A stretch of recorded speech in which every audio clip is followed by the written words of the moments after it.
हजमाना हो न हो बउआ के केस काटूना।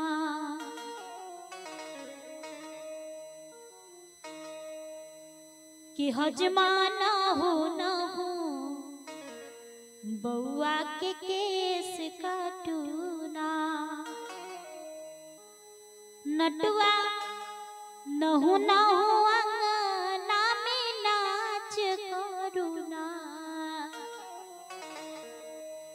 नटुआ नहु नहु अंगना में नाच करूना।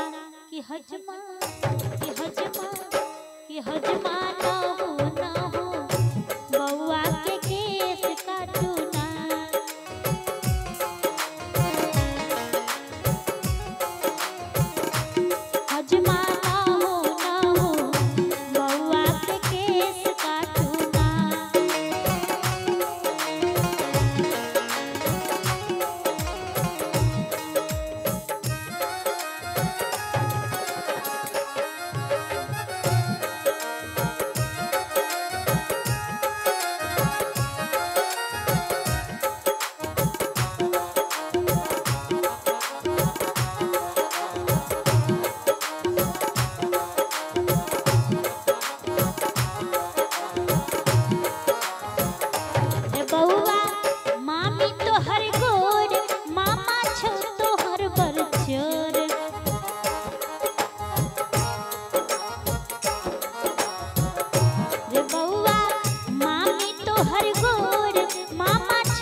बउआ के मौसी नहीं लिख लिया एलखिन है बउआ के मौसी एलखिन है।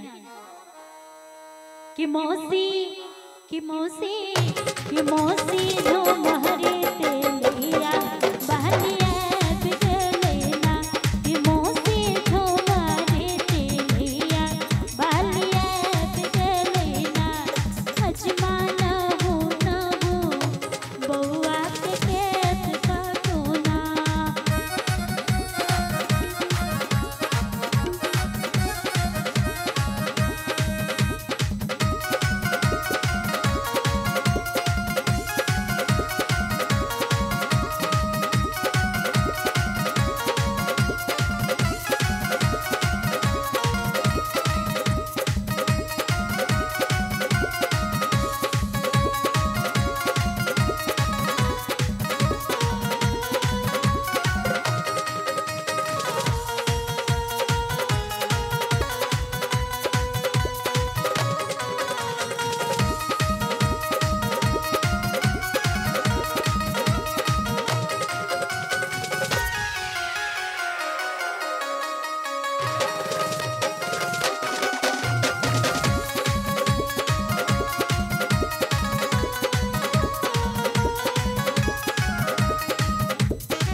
कि बउआ मौसी छोजी बिलाय टुक टुक ताकै छो मीठा बीता भेल खोट होइल हम देखबे करबो ना बीता भेल खोट होइल हम देखबे करबो ना।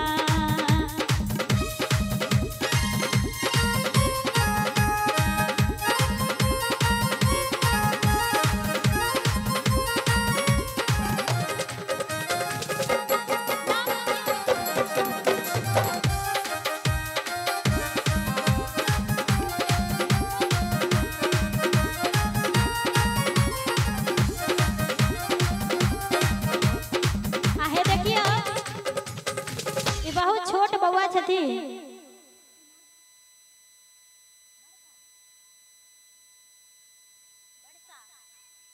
बरसा ई छोट बच्चा छथि बरसा जी सेहो 21 टका सँ प्रसिद्ध करे छै जे हो आ सब केओ जानै छी जे मुंडन उपनयन में तो कनी मनी नोक झोंक अहिना होते रहे छै किया कि बहुत दिन से बउआ के नानी मामी मौसी दीदी सब के आस लगेने रहे छथिन आ सबटा आस जे छै से बउआ के मुंडने में पूरा होय छै। रे बउआ मौसी छोजी बिलाय टुक टुक ताकै छो मीठा बीता भेल खोट होइल हम देखबे करबो ना बीता भेल खोट होइल हम देखबे करबो ना। हजमा न हो बउआ के केस काटू ना।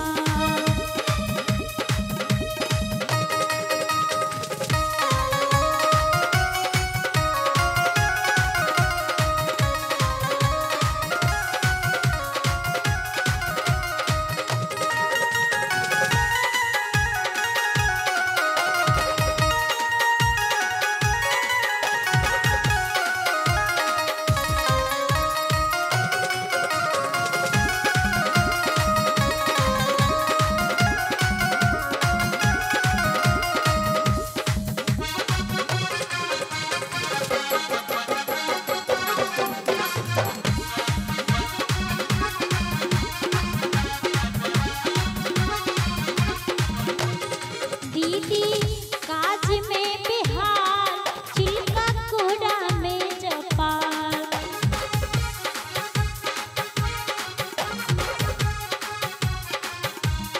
दीदी काज में बिहार चिल्का कोड़ा में जपाल। और की कहू बउआ की दादी जे छथिन जहिया से बउआ के मुंडन के दिन ठेकान पड़लन कखनो आंगन में पैर पर पैर नहीं देलकिन किया कि काम काज बहुते बढ़ गेले।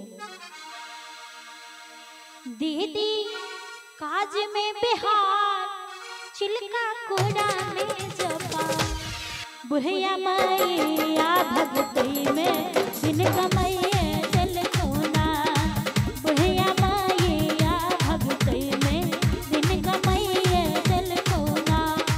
हजमा न हो बउआ के केस काटू ना नटुआ न हो अंगना में नाच करू ना कि नटुआ न हो अंगना में नाच करू ना।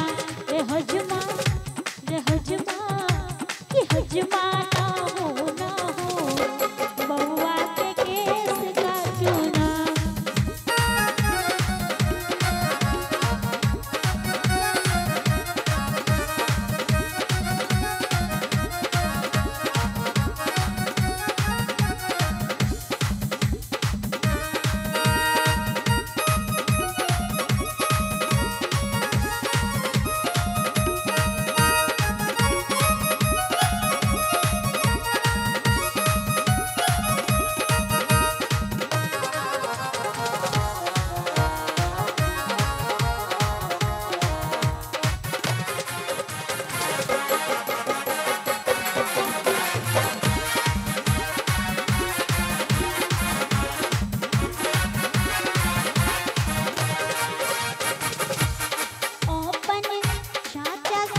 गई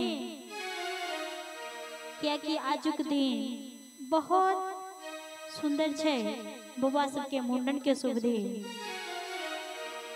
अपन नाना से होएला अपन फूफा से होएला सब मिल देलन आशीर्वाद जुग जुग जीवत भगवाना सब मिल देलन आशीर्वाद जुग जुग जीवत भगवाना सब मिल देलन आशीर्वाद जुग जुग जीवत भगवाना सब मिल देलन आशीर्वाद जुग जुग जीवत भगवाना सब मिल देलन आशीर्वाद जुग जुग जीवत भगवाना सब मिल देलन आशीर्वाद जुग जुग जीवत भगवाना।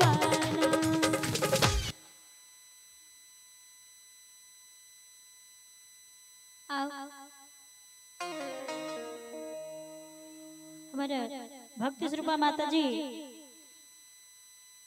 11-11 टका से प्रसिद्ध लिखनी है हमारे तरफ से प्रणाम गुरुदेव चरण से सुभाष जय हिना।